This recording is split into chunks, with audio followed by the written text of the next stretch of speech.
¿Qué tal, amigas y amigos? Ahora sí, nuevamente, estamos conectados tal como lo anunciamos, así que les agradecemos por estar junto a nosotros. Estamos con el ingeniero Eduardo Aguilera, ingeniero geólogo, y vamos a hablar acerca de los sismos. Ya llevamos casi una semana desde que arrancó esta serie de sismos de magnitud bastante fuerte, y sobre todo el del pasado día sábado en la noche alcanzó 7.8 grados en la escala de Richter. ¿Por qué se han seguido repitiendo hasta casi una semana después esta serie de sismos? Ingeniero, buenas noches. Buenas noches. La presencia de sismos posteriores a un gran evento es algo naturalmente inevitable, es decir, van a ocurrir. Y aquí tendríamos que acostumbrarnos a que vamos a tener estos sismos que se denominan réplicas, es decir, posteriores al evento principal, durante un tiempo indeterminado que puede extenderse por semanas. ¿De acuerdo? Así que más bien ya tenemos que acostumbrarnos y conservar la calma. De acuerdo, si me permiten yo voy a traer esta computadora para acá. Ahora, ingeniero, ¿es normal esto? ¿Es anormal? ¿En qué medida es o no es? Es perfectamente normal. ¿Por qué? Mire, un sismo representa una liberación de energía y causa un desequilibrio un desequilibrio elástico ¿De acuerdo? en las rocas que forman la corteza terrestre. Las rocas de la corteza terrestre son un material semirrígido, en los que estamos ahí, lo que tenemos ahí en acción. Y han estado acumulando durante años y años y años los esfuerzos que provienen del movimiento de la placa de Nazca chocando contra la placa sudamericana. De acuerdo. En un momento determinado, estos esfuerzos superan la capacidad de resistencia de este material. Y este material simplemente se rompe. En el momento que se rompe, libera la energía acumulada y como manifestación mecánica para volver a este equilibrio, viene la vibración. De acuerdo. Entonces, estas vibraciones van a ocurrir hasta que el material de la corteza que ha sido roto recupere su equilibrio elástico. Entonces, en definitiva, tenemos que esperar esto que ya hemos hablado como un fenómeno natural que es perfectamente normal. De acuerdo. Bueno, estamos dialogando con el ingeniero Eduardo Aguilera, geólogo. Tenemos 692 espectadores a esta hora, ya lo vemos aquí. Así que sigue subiendo la cifra y esto es importante. Así que muchísimas gracias a todas las personas que nos siguen en la noche de este viernes. Queremos despejar algunas dudas e inquietudes, así que al final también estaremos prestos a que usted nos ayude, por supuesto, a interactuar con el público que nos sigue desde diversas partes del planeta. ¿Hasta cuándo se va a seguir moviendo la Tierra? No se puede determinar. No se puede determinar, pero razonablemente nosotros tenemos que acostumbrarnos de que vamos a tener algunas semanas para que se vuelva el equilibrio elástico. Y lo único que podemos establecer es que lo más probable es que la magnitud o la energía que liberan estos sismos que vienen por las réplicas vaya paulatinamente disminuyendo. Esto es lo que se ha visto estadísticamente, se ha visto en la experiencia de otros tipos de sismos. De acuerdo. Ahora, otra pregunta que también me llama mucho la atención es, nosotros estamos asentados sobre el cinturón de fuego del Pacífico. Hace pocos instantes antes de iniciar este diálogo, usted me decía, lo normal en el Ecuador es que haya sismos y nosotros tenemos que aprender a convivir con esta situación. ¿Por qué? Ya, mire, el borde occidental de Sudamérica es una de las zonas más activas desde el punto de vista sísmico de todo el planeta. Entonces, en un territorio sísmico, es decir, un territorio sísmico es en el que han ocurrido sismos en el pasado, ocurren sismos en el presente y continuarán ocurriendo sismos en el futuro. Entonces, lo natural es de que aparezcan. Lo contra natura sería que en un territorio sísmico desaparecieran los sismos. Entonces, a los ecuatorianos, la presencia de un sismo, ¿no es cierto?, debe ser ya un hecho que nosotros lo asumamos como una condición natural. A nadie en el Ecuador le llama la atención cuando llueve en Quevedo o cuando llueve en Santo Domingo de los Colorados. O sea, le llama la atención cuando deja de llover. Claro. O sea, pero en definitiva, nosotros los ecuatorianos debemos reconocer de que los sismos son un fenómeno que estará siempre presente y actuando sobre nosotros. Ahora, ¿en qué medida nos debería preocupar a los ecuatorianos que se sigan produciendo sismos con magnitudes tan altas? Es decir, usted nos dice que se supone, o digamos, la tendencia es a que poco a poco vayan disminuyendo estos movimientos telúricos, pero ya una semana después todavía se siguen produciendo un tanto fuertes. Quizás, no sé, desde el punto de vista geológico, ya lo que nos dice la ciencia, si 6 grados es un sismo fuerte, no lo es, etcétera. Sí, sí. Un terremoto de magnitud superior a 7 ya es un sismo que se denomina sismo mayor. Un sismo de magnitud 6 es un sismo fuerte. Y claro, es perfectamente factible, es estadísticamente probado que después de un terremoto tan energético como el de 7.8 aparezcan sismos como el de 6 que hemos estado mirando. ¿Cómo no? Ok, de acuerdo. Tengo algunas preguntas.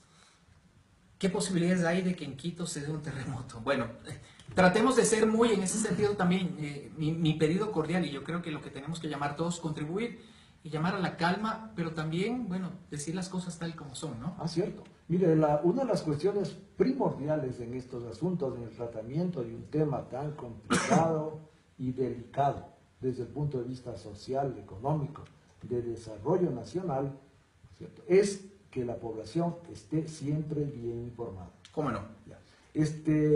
Quito está ubicada también en una zona sísmica. A lo largo de la historia en Quito hemos tenido una multitud de sismos y algunos de ellos de bastante energía. También en el caso que estamos hablando, que tendría que ver con Quito, hay un terremoto que es uno de los más importantes que ha afectado al Ecuador, el de 1797, que destruyó la ciudad de Riobamba, y que tuvo también unas repercusiones muy importantes hacia la capital, hacia Quito. En el año 1868 hubo el terremoto de Ibarra.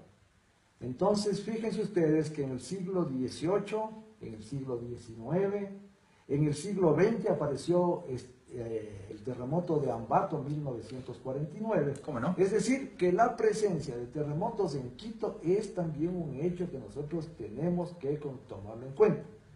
Y claro, siempre tenemos que pensar que la probabilidad de que ocurran estos eventos en una zona como Quito es una probabilidad que no la podemos despreciar, no la podemos dejar de considerar. Ahora, nadie puede aventurarse a decir en algún momento, o por ejemplo, la próxima semana, porque lamentablemente las redes sociales a veces se usan de una forma inadecuada. Entonces, ¿qué sucede? Que se empiezan a repetir ciertas versiones, muchas veces malintencionadas incluso, que terminan generando más dudas aún. Una de ellas, por ejemplo, que yo vi a través de redes sociales, es que había la posibilidad, se decía con mucha insistencia, de que pueda haber un sismo mayor. ¿Alguien lo puede predecir, sí o no, y por qué? Ya. Bueno, mire, la posibilidad de que aparezca un sismo mayor es, afortunadamente para nosotros, la menor. Después del evento de 7.8, que aparezca un sismo tan energético como ese, o más energético como ese, afortunadamente es muy, muy baja, prácticamente inexistente. De acuerdo. ¿No es cierto? Pero esto va en el sentido que nosotros estábamos comentando hace rato. La gente tiene que estar bien informada. Y bien informada significa que busque educarse. Miren, uno de los problemas que tenemos aquí en el Ecuador es de que nosotros, por tendencia natural, por tendencia cultural, tenemos la tendencia fuerte a mirar y poner bajo la alfombra los problemas que nos afectan. Y este problema sísmico es uno de aquellos. ¿Cómo no?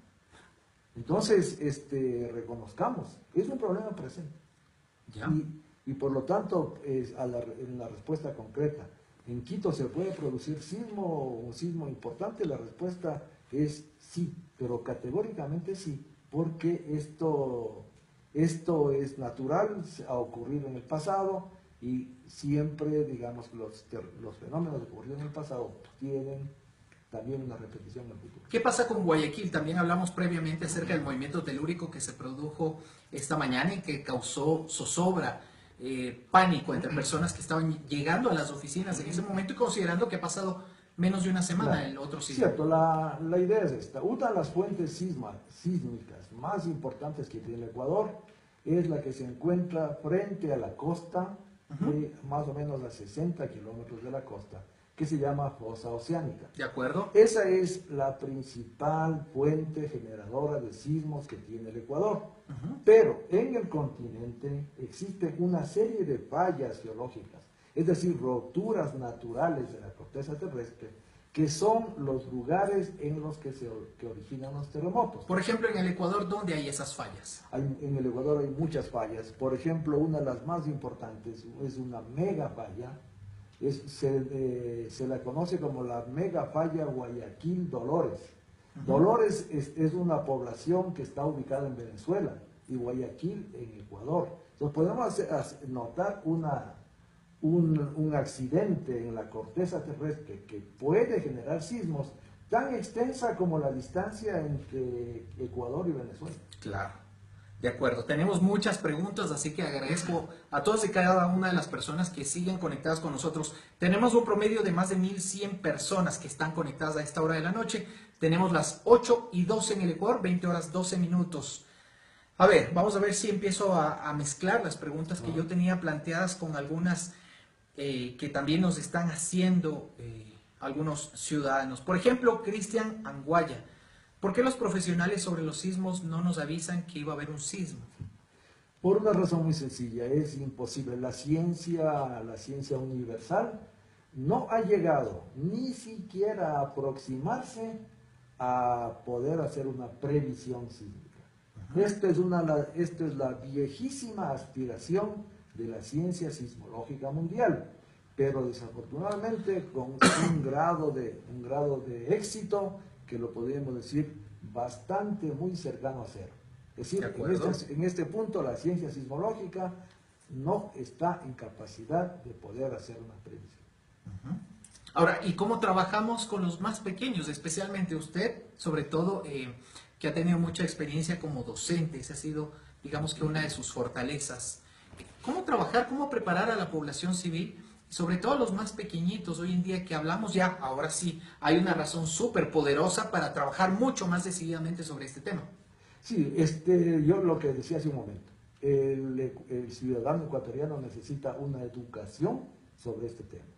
¿Cierto? Que no consideren que esto es un caso fortuito. ¿Cómo no? ¿No es cierto? Que debemos pensar que es un hecho naturalmente inevitable. De acuerdo. Entonces, la gente que se educa y reconoce a como un problema omnipresente, porque no es que vamos a decir, pasamos este gravísimo problema que ahora estamos afrontando y ya nos tenemos que olvidar de él de ninguna manera, ¿no es cierto? Entonces, siempre debemos estar manteniendo una adecuada atención a esto.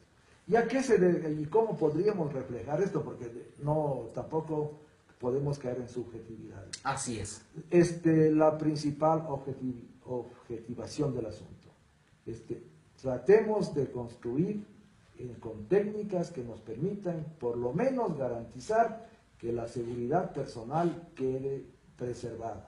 ¿Cierto? Los bienes materiales en algunos casos va a ser muy difícil de mantenerlos, pero por lo menos la vida humana tiene que ser preservada. Y para esto existe ya un adecuado desarrollo tecnológico, científico, que es lo que se llama la ingeniería sismo resistente. Ajá. Entonces, si es que los ecuatorianos nos empapáramos del asunto, reconociéramos el problema, no nos permitiríamos, como ocurre en el 70% de las construcciones que hacen en el Ecuador, que se hacen sin ninguna técnica constructiva. Claro. Que sin ningún diseño de ingeniería, sin ningún estudio de suelos y solamente confiando a la experiencia que tiene el obrero capacitado. Entonces, si la gente reconoce este problema como real, va a decir, pues no, yo realmente no puedo darme esos lujos. Así es. Tengo que invertir un poco en mi propia seguridad.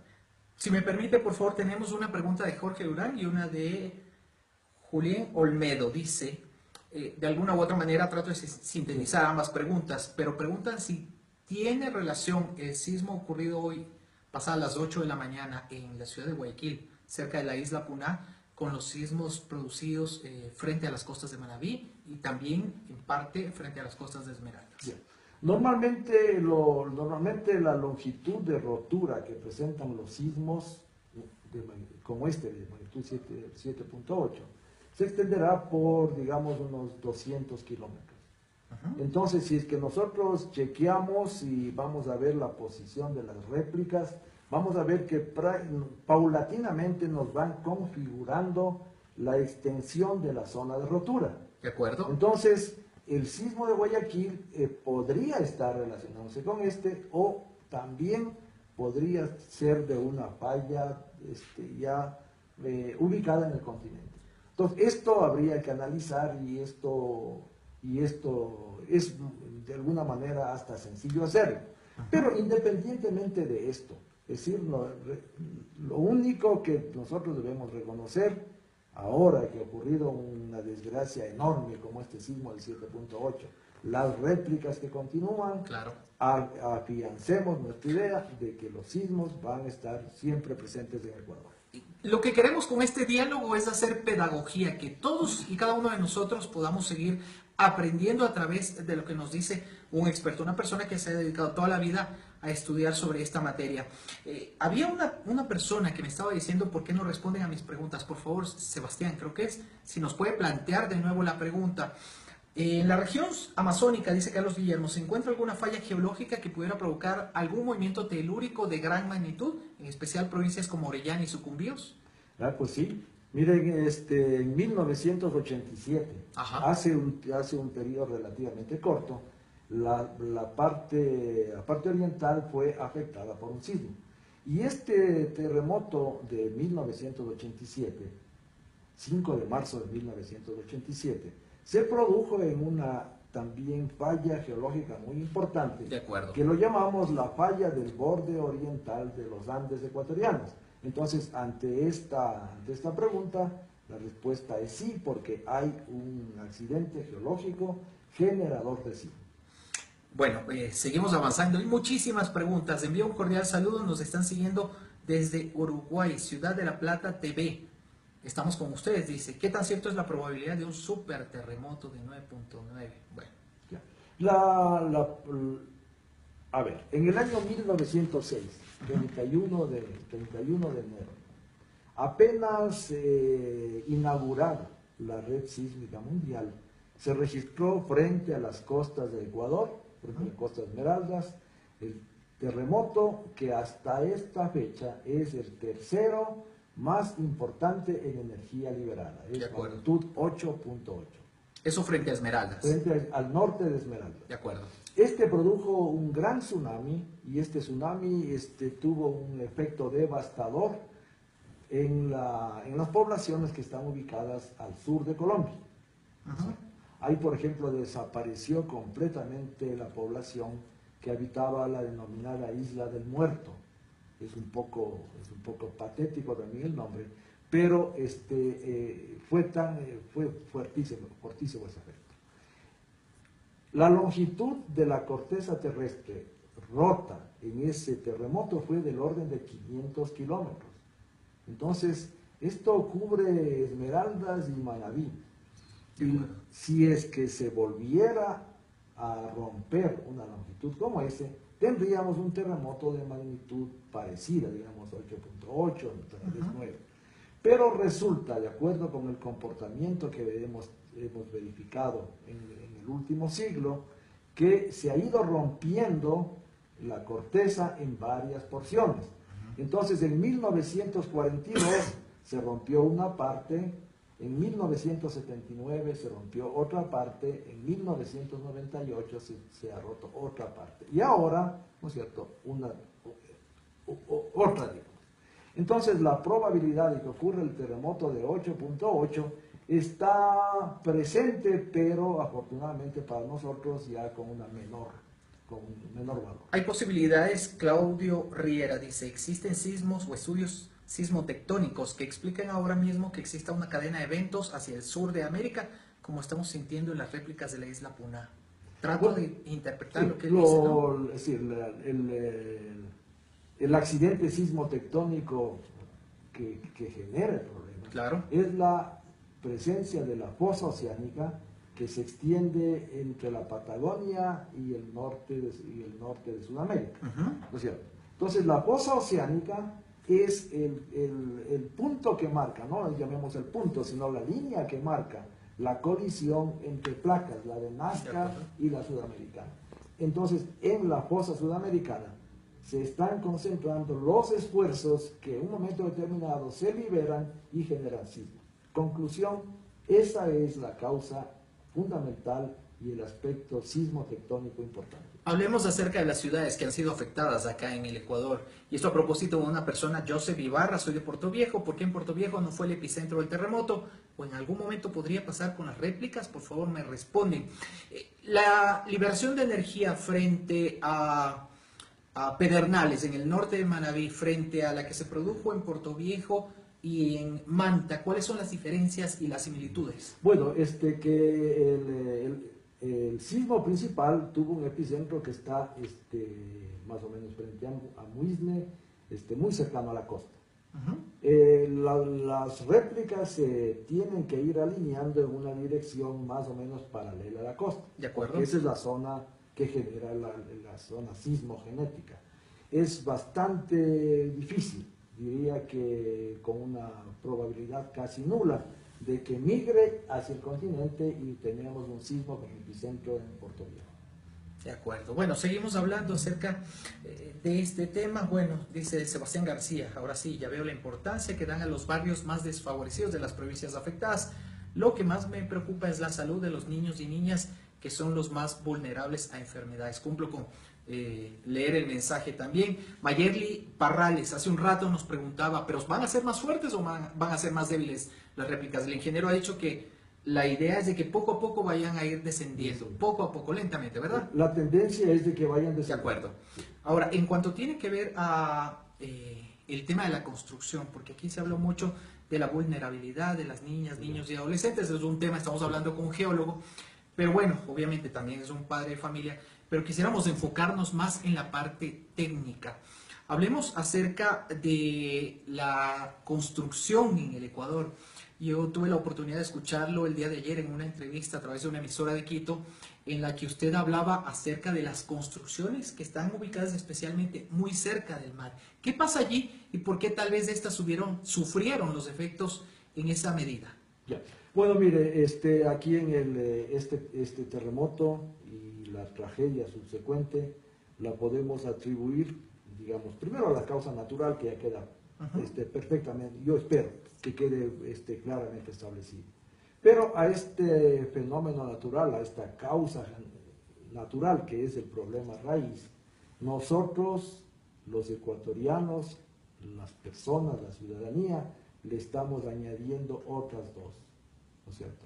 Primero, que no tomamos en cuenta que en algunos lugares de la costa, especialmente los que están muy cerca del perfil costero, existen unos suelos de muy mala calidad.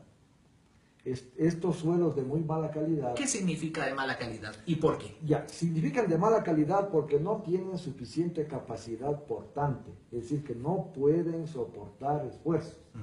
A lo mejor pueden soportar cargas verticales, pero en el momento que le ponen una aceleración horizontal con la que viene un sismo, estos suelos pierden completamente la cohesión y se comportan como si que fuera un fluido. Entonces este material empieza a desplazarse como si fuera una gelatina.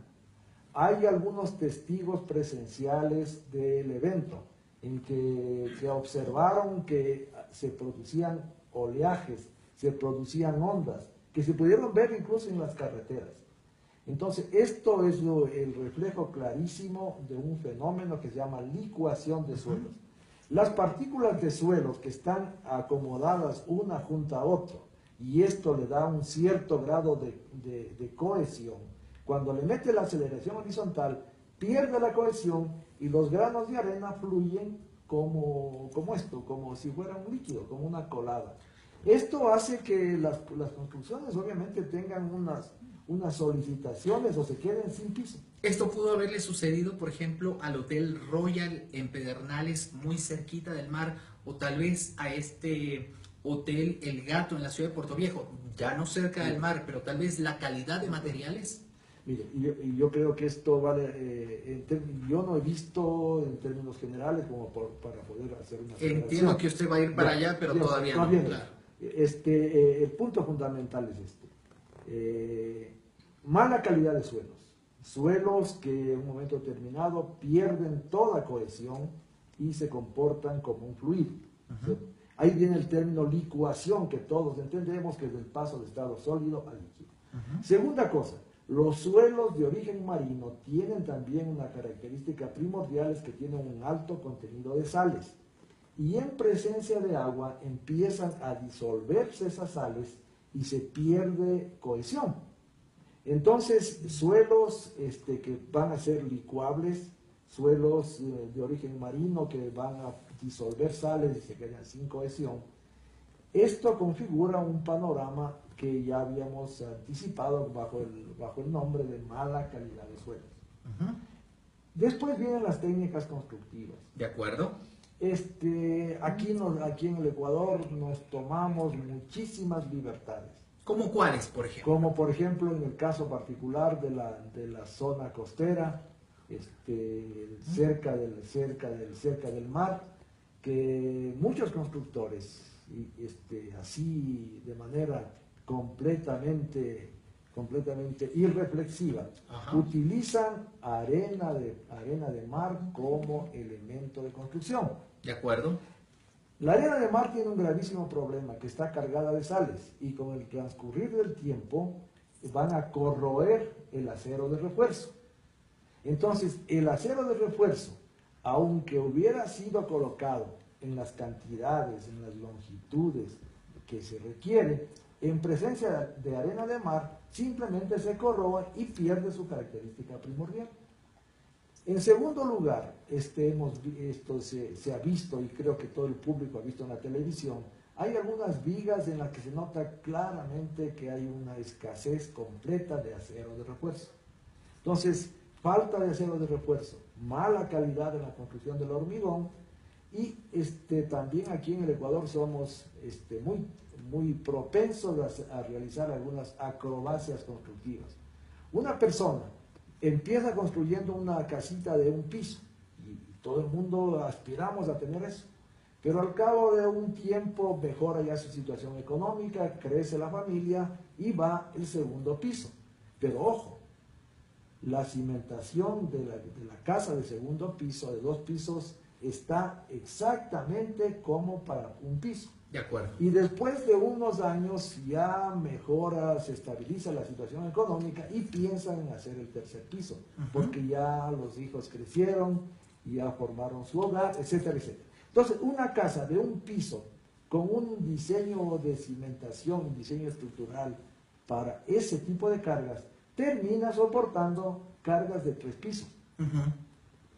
Claro. Y en el Ecuador también somos muy propensos a simplemente prever las cargas verticales. Entonces aquí utilizamos mucho las denominadas losas planas.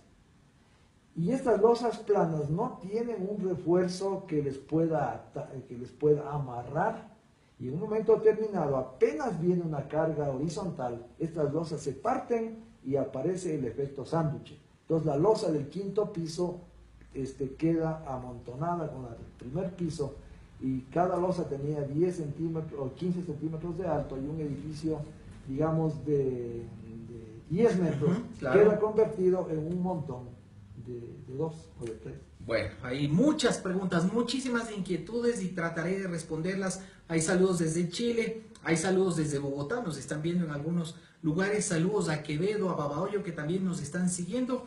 Voy a tratar de responder y también agradecerles a nuestros compañeros que han podido hacer posible esta transmisión. Uno de ellos, Mauro Ascasubi, que nos sigue a esta hora de la noche. Por ejemplo, ¿existe algún tipo de relación entre sismos como el que se produjo hace ya casi una semana ¿Y la actividad de los volcanes? Bueno, la actividad de los volcanes tiene también su causa genética primordial en la condición del fenómeno geodinámico de la subducción. En la subducción hay algunos, digamos, ya hemos comentado el tema de que se acumulan esfuerzos, los esfuerzos se liberan en un momento determinado, producen vibraciones sísmicas en la superficie. Pero también la subducción en condiciones particulares produce fusión de la corteza y la formación de magma. Subducción entendida como, La para que subducción, entiendan todos. sí, la subducción es el fenómeno de choque de una placa oceánica de Nazca más densa, más pesada, con la placa sudamericana menos densa. Entonces, cuando las dos placas chocan, la más densa tiende a irse por debajo. Y este fenómeno de fricción es el que se llama subducción, acumula esfuerzos que se liberan como terremotos, pero también puede fundir la corteza y formar magmas. Y los magmas son los que alimentan el volcanismo. Entonces, la presencia de volcanes y la presencia de terremotos es una derivación natural de esta actividad de subducción de placas. Pero en este caso no tendría que ver nada, por ejemplo, lo que pasó aquí en el hecho de que se active un volcán en México, porque aquí hay una pregunta de Luis Valdés y sería también interesante, y saludos también a las personas que nos siguen en Canadá, una de ellas, Eli Rura. No, en realidad no, la ciencia actual no ha logrado determinar que existiera un posible grado de relación. Los volcanes tenemos que considerarlos como individuos, ¿no es cierto?, que tienen su sistema de alimentación, y tienen su periodo de recurrencia entre erupción y erupción. Y lo que sucede muchas veces es de que se completa el periodo de recurrencia en un determinado volcán y empieza su actividad. Y esto puede ser también el fenómeno que coincide con otro, que sea vecino o un poco más alejado, y ahí se trata uno piensa que podría tener algún grado de relación, pero en realidad no se ha podido determinar, y la única explicación posible es de que se han cumplido sus respectivos periodos de recurrencia. Hemos superado ya los 30 minutos de transmisión y entramos ya en la parte final de este diálogo con el ingeniero Eduardo Aguilera. Hay muchísimas preguntas y quiero también responderle a Sebastián, que nos está poniendo mucho énfasis, y él dice que hay versiones de que a la gente que está en Puerto Viejo no se le deja salir hacia otros puntos del Ecuador. Yo estimo que esto es falso, totalmente, porque en una crisis de esta naturaleza, y lo han dicho las autoridades, hay plena movilidad por todo el territorio nacional, tanto para las personas que desean ir como para las que desean salir. En todo caso, si es que hubiera una denuncia de esta naturaleza, pues lo importante sería que la haga pertinente a las autoridades locales o a las autoridades que están trabajando desde el ECU 911 de la ciudad de Puerto Viejo. Así que bueno, tratemos de enfocarnos, insisto, en la parte geológica, la parte volcánica, porque también hemos hecho o hemos establecido la relación. Ahora, ¿qué pasa con el tipo de suelos acá en la región interandina? Son muy diferentes a los de la región litoral, pero aquí hay que ponerle atención porque muchas veces sucede que uno va a comprar un apartamento, una casa, y lo último a lo que le pone atención es a la calidad de la construcción. Y nos ha llamado mucho la atención que a veces uno toca en una pared y resulta que la pared no es de concreto, no es de cemento, sino es de unos materiales nuevos que están viniendo ahora. Ya, a ver, vamos por partes. La calidad de los suelos de la sierra ecuatoriana es bastante distinta, distinta en mejor, digamos, en positivo. Aquí en el Ecuador existe un suelo que tiene unas características bastante adecuadas mecánicamente, que es la Cangagua, que es conocida por todos. Entonces la Cangagua es un suelo con una buena capacidad de carga vertical y también tiene un mejor comportamiento al esfuerzo cortante. Entonces, en el Ecuador también, dentro de la sierra, existen algunas llanuras aluviales, y en estas llanuras aluviales aparecen estos suelos granulares propensos a licuación. O sea, entonces, en la sierra, en términos generales, hay una amplia dispersión de Cangagua, un buen material de cimentación, pero también hay que tener cuidado que hay algunos valles aluviales en los que hay material granular tipo arena, tipo limo, que pueden ser propensos a licuación si es que tenemos un nivel freático alto. Digamos, si uno va a adquirir una vivienda, va a construir, ¿qué recomendaciones básicas debería tomar en cuenta? Si uno va a adquirir una vivienda nueva, recién, debe asegurarse primero de la ubicación, ¿cierto? De que esté fuera de las zonas de influencia de algunos de los fenómenos naturales importantes y que en el Ecuador tienen un alto grado de recurrencia. Hablemos, por ejemplo, de inundaciones, hablemos, por ejemplo, de deslizamientos de terreno.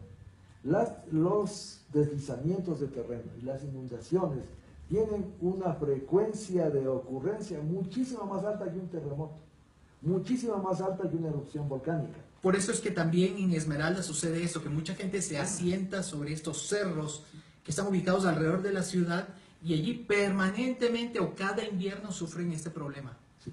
Ok, pero entonces hablemos ya de construcción de que uno, ¿qué es lo que tiene que chequear? Primero, que está ubicada en un área exenta de problemas.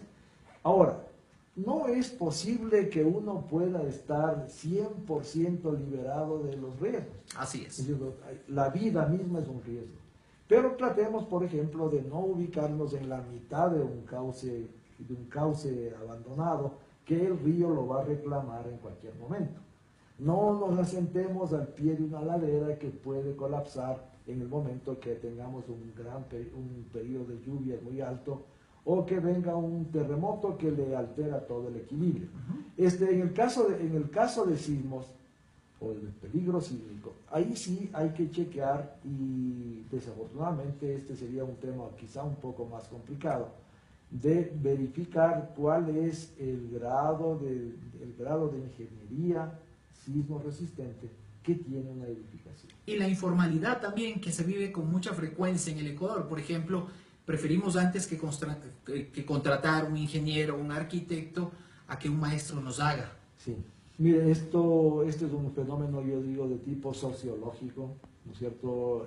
Algunas personas, todas las personas, no algunas, aspiramos a tener nuestra primera vivienda. Y en un momento determinado hace el sacrificio, el esfuerzo que sea pertinente, especialmente en un país pobre como es el Ecuador, ¿no es cierto? Para cumplir ese propósito. Y ahí, como no tiene información, como no tiene educación, aparece la posibilidad de cometer algunas imprudencias. Imprudencias de no confiar el diseño de su vivienda a un profesional. Correcto. Imprudencia de tratar de ahorrar en materiales. Así es. Aquí en el Ecuador muchísimas personas no ponen prácticamente ningún horizonte de límite al tema de los acabados.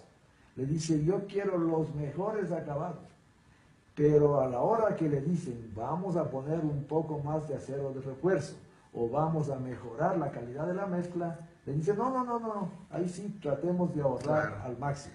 Entonces, ¿por qué es eso? Porque la gente no está informada. Porque nadie es tan tonto como para jugarse, a sabiendas, jugarse un riesgo tan alto. ¿Cómo no? Vamos a volver al tema del terremoto y lo ocurrido en la provincia de Manabí. A Alex Villegas también, a David Molina, si no estoy mal con el nombre, porque las preguntas siguen transcurriendo una tras otra. Les digo que ustedes posteriormente pueden ingresar de nuevo, hacer clic y repetir toda la entrevista. Ya hablamos acerca de Guayaquil. Así que hay que tener tranquilidad en los actuales momentos. David Molina me insiste, por favor, que pasen Guayaquil, hablen de eso en una frase nada más, solamente para responder a esta persona que nos está viendo. Y seguimos. Sí, en Guayaquil no hay nada particular, nada que nos tenga que alarmar. Correcto. El asunto es de que es un fenómeno sísmico que tiene que ocurrir y que simplemente no rebasa ningún límite de una atención particular. Bueno, Janet Ceballos dice, Eduardo, ¿podría haber otro terremoto? En el futuro, sí, en cualquier momento. Claro. En un territorio sísmico como el Ecuador. Así es. Valía la pena para que tenga Janet una mejor información. Fíjate, en la fosa oceánica, principal zona sismogenética del Ecuador. En los últimos 110 años se han producido 5 terremotos de magnitud superior a 100. Esto representa que, haciendo un ejercicio numérico rápido, nada de estadístico, pero representa que más o menos cada 20 años aparece un terremoto de magnitud superior a 7. Claro. Es un tiempo bastante muy corto. Y después de terremotos de magnitud superior a 6, en los últimos 110 años, tenemos 3 más. Entonces, 8 terremotos importantes en los últimos 110 años. Pero concretémonos en los magnitud superior a 7. Entonces, la probabilidad de que aparezca un terremoto es bastante alta. ¿Hay relación con Japón? Brevemente, porque No. quiero enfocarme en Pedernales. Relación directa con Japón, no, aparte de que Japón también está ubicado en el borde continental activo que forma parte del cinturón de fuego del Pacífico. En el oriental, exactamente.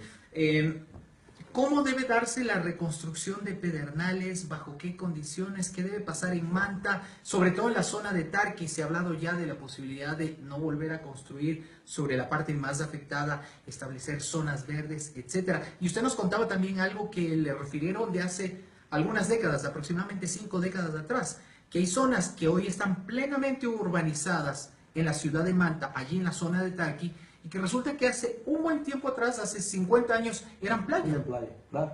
Sí, desde luego.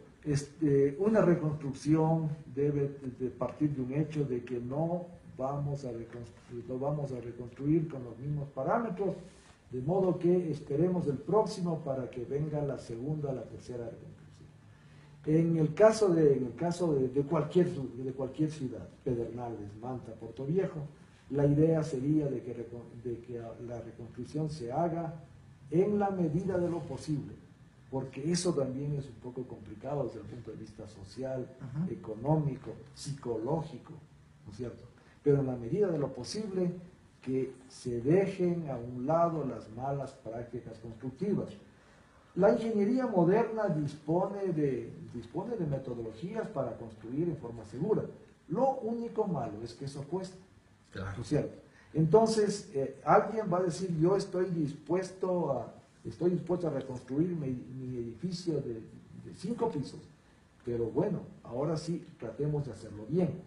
El caso de un ciudadano común y corriente que perdió su casa, dice, bien, también mi casa de un piso lo voy a hacer bien.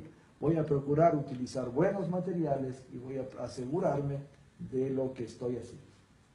Ok, bueno, ya estamos prácticamente por finalizar. Tenemos las 20 horas con 44 minutos. Fabián Bravo, gracias por este espacio. ¿Cuenca, zona sísmica? Cuenca es una zona de menor peligro sísmico.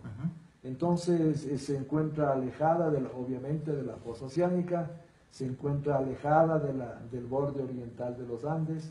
Entonces la posición sísmica de Cuenca es relativamente mejor que las que hemos estado hablando. ¿En Salinas hay los mismos peligros que en Manabí o en Esmeraldas? Sí. En la península de Santa Elena. Sí, en Salinas está también cerca de la fosa oceánica, y la única ventaja que tiene Salinas es de que no tenemos en los registros históricos un terremoto que se haya extendido y haya llegado hasta esa latitud. De acuerdo. Bueno, hay muchos saludos, hay saludos desde los Estados Unidos. Anita Veloz dice, excelente información desde los Estados Unidos.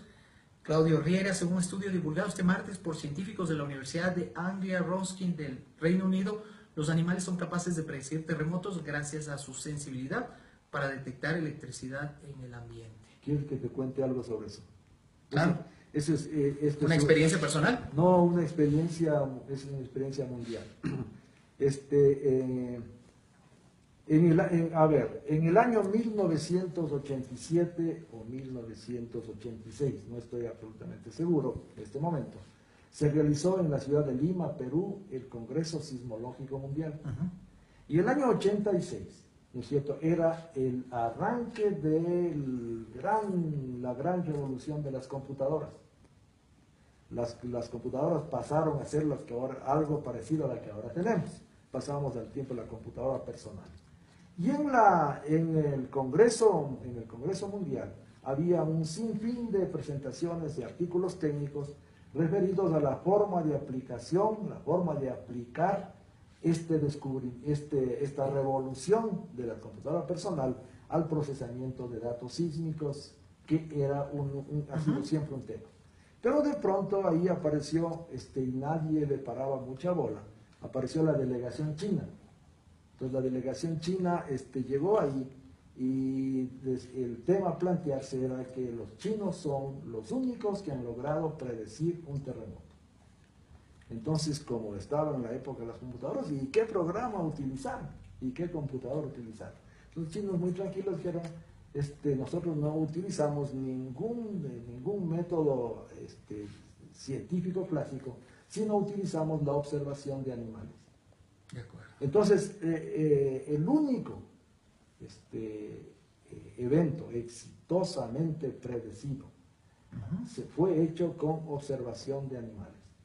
Pero evidentemente este es un trabajo que hasta el momento ha sido irrepetible y que es, digamos, lleva un gran contenido de un tipo, de una manifestación cultural y características culturales que, por ejemplo, los latinoamericanos no lo podrían.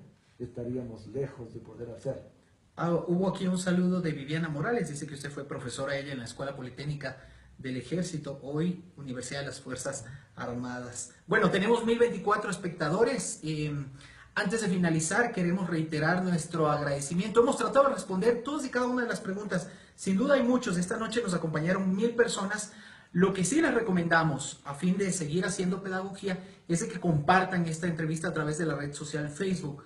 Ustedes pueden volverla a escuchar las veces que quieran, volverla a ver, por supuesto, y también compartirla con amigas, amigos, conocidos. Y otra invitación también para que nos sigan a través de nuestro sitio web. Estamos en www.ecuadortv.es o www.mediospublicos.es. En el caso de Ecuador TV lo direcciona automáticamente a la web de los medios públicos. Estamos agrupados allí y ahí tienen toda la información referente a lo que está pasando. También otro tipo de temas relacionados con la situación en la provincia de Manabí. Así que nuevamente, ingeniero, muchísimas gracias. ¿Y algún mensaje final nada más para generar tranquilidad? No, yo digo que ahorita la palabra clave para nosotros debe ser tranquilidad, estar bien informados y pensar de que tenemos un evento que desafortunadamente ha sido tan impactante, pero que paulatinamente, en condiciones por así ser la naturaleza, hay la tendencia que ya vaya decreciendo en las manifestaciones posteriores. Bueno, muchísimas gracias nuevamente, así que a nombre de todo el equipo de la redacción digital de los medios públicos, muchísimas gracias a nuestro invitado y por supuesto nosotros estamos abiertos a seguir interactuando con ustedes. Envíenos temas, sugerencias, inquietudes que podamos tratarlas en este tipo de conversaciones para fundamentalmente generar un poquito más de pedagogía, aprender más acerca de la situación por un lado, telúrica y por supuesto también volcánica. ¿Por qué? Porque somos un país volcánico. Así que muchísimas gracias nuevamente y nos veremos en una próxima ocasión. Feliz fin de semana.